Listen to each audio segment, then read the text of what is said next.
You know, I would be such a liar to sit here and look you in the face and tell you that I got every single thing that I wanted. And more specifically in this business, I'm talking about that I got every listing and I got every buyer that I ever really went after. Like that, it just wouldn't be the truth. And I'm not going to sit here on my YouTube channel and make it out to be like I am a 100% perfect agent that gets everything every time. And I actually want to tell you a story about a listing that I went after recently that surprisingly I didn't get, because for this one it really kind of shocked me. And so keep watching this video while I tell you that story. Actually, before I begin that story, do me a favor and click on the thumbs up button below and subscribe to my channel if you haven't subscribed yet, and that'll make me really happy and want to tell you the rest of the story. So do that right quick, and I'm gonna get right into it.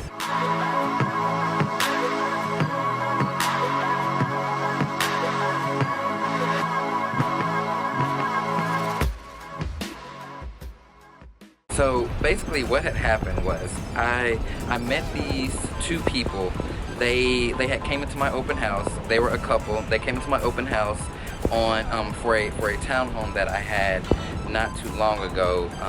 I had it on the market for lease actually, and they were looking for a lease property because they were planning on selling their home and getting a property to rent. And so they were kind of checking out rental properties. And this rental property that I had, it fit into their budget and all that good stuff. You know, we just really hit it off, built great rapport with them. Now that townhome that I had listed though, it wasn't the right fit for them. So they willingly gave me all of their information. They wanted me to keep in touch with them. They wanted me to send them some more stuff, okay? So I'm like, great, I got a new client here.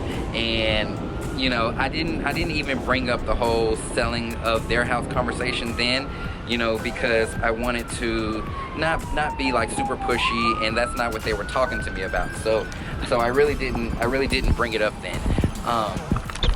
And so we exchanged a few emails. I sent them some properties. They were definitely, you know, talkative, and we were doing everything right. And they let me know that their home was on the market. I started following that listing. Actually, I found out that their home was on the market before some kind of way, but I started following that listing. I saw that it had been listed a few times and hadn't sold, you know, and I could clearly see reasons why, you know, the marketing of it was just not what I thought that it should be for a home at that price point, because this was a luxury home.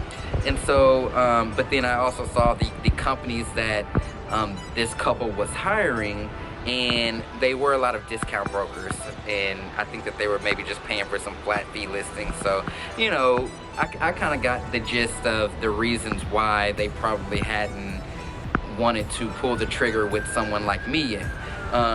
So over months and months, I'm still sending them listings and showing them things, and then their listing expires. Great, this was my chance. Like, I am going to get this listing now because it expired with the previous broker and they weren't under an agreement with anybody else, so it was my time to shine. And I reached out to them for a listing appointment, and they were, you know, very, very quick to let me come and have a listing appointment. So they said, you know, run a CMA, let us know how much you think that it's worth, and send it over to us. So I quickly did that, and in my true fashion, I actually dropped it off at their house. And so went to their house one evening, dropped it off, and maybe around like 5 minutes later, like I was still in the area, they called me and they said, hey, we just got your thing. Are you still around? Can you stop by and take a look at the house?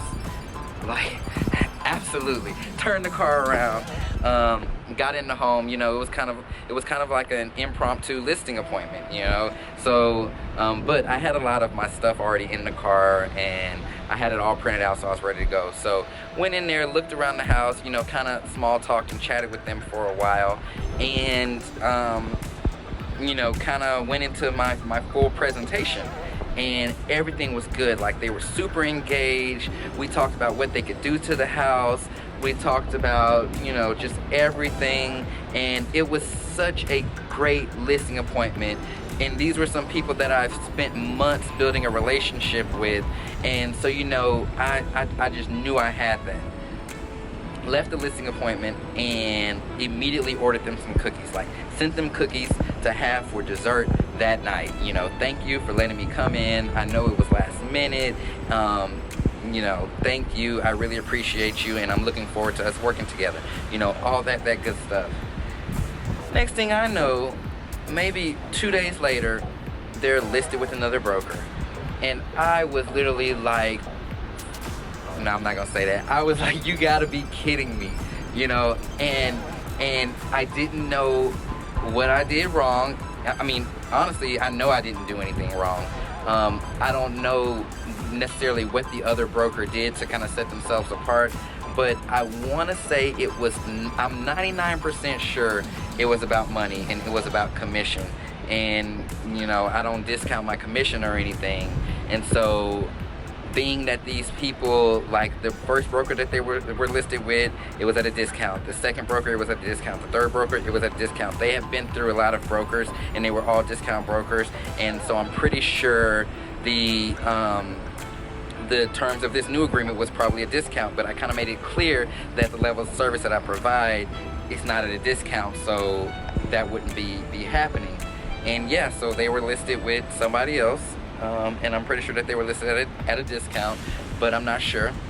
The home, this has been some months now, and I'm telling this story a little late, but guess what? The listing expired again. But I'm not really chasing it, or I'm not really like going after it right now, because I don't know if it's necessarily a wise thing for me to do. I feel a little hurt. I mean, I'm not like sad or anything, but it just kind of shows a lot about who these clients are, and they may not be the right clients for me unless they plan on taking this process a lot more serious and really wanting to do something different than what they've done before. So but I did want to tell y'all that just so you know, even people like me, and I'm sure any other real estate friends and brokers that they don't get every listing. They don't get every buyer. I've had many buyer appointments where it just wasn't a good fit, and it's okay, because there's a lot of business out here, and sometimes you just gotta take your losses and keep it moving. It didn't deter me from being in the business. It's not gonna stop me. It's just a big game of conversion, and you win some, you lose some. Every client is not meant for me to work. I mean, they're not meant for me to work with, and same for you if you're in the business. Like, every client you're not gonna mesh well with. Everybody's not gonna have your best interests at heart, and you have to just be okay with that. So I'm not sad, and you shouldn't be sad if this happens either. Like, it's just the name of the game, and it's just how it goes. So thank you for watching, and I hope you got something from this story. Again, subscribe to my channel and give me a thumbs up if you appreciate me for telling stories like this, because if I do get some subscribes and comments and thumbs up, I'll keep telling y'all, kind of personal stories from my real estate business. So until next time, I'm Chastin J. Miles, and I will talk to you soon.